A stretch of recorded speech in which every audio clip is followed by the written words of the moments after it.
अखंड सौभाग्य के प्रतीक बरसाइत पाबनि एहि बेर 26 मई 2025 के होमऽ जा रहल अछि। और बताबी अहाँ सबके जे ओहि दिन बेढ़ सोमवारी सेहो लगैए, कियाकि बरसाइत पाबनि अमावस्या तिथिके मनायल जाइए और बेढ़ सोमवारी सेहो अगर अमावस्याके सोम पड़ि जाइए तऽ सोमवारी लागि जाइए। तऽ एहि बेर 26 मई 2025 के दुनू पाबनि अपना सब मनायब। जे सब सोमवारी करै छी हुनका सब लेल जानकारी भेल। सब गोटा के हम ई दुनू पाबनि के बहुत बहुत शुभकामना दै छी, बहुत बहुत बधाई। जतेक नवविवाहित समेत सोहागिन के हम बरसाइत पाबनि के अखंड सौभाग्य के कामना करै छी।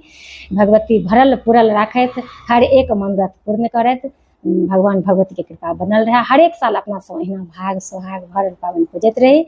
और एहि पाबनि के विधि विधान लेल अहाँ सबके कमेंट छला, हाँ तकर वीडियो हम अलग से बना देने छी। और कथा दुनू कथा के सेहो हम वीडियो अलग से बना कऽ अपन यूट्यूब चैनल पर पोस्ट कऽ देने छी। और अहाँके फेसबुक पर सेहो भेट जायत ओकरा लिंक और वीडियो, तऽ अहाँ सब दुनू जगह जाकऽ सुनि सकै छी। तऽ चलू सब गोटा के हम बरसाइत पाबनि के बहुत बहुत शुभकामना, बहुत बहुत बधाई।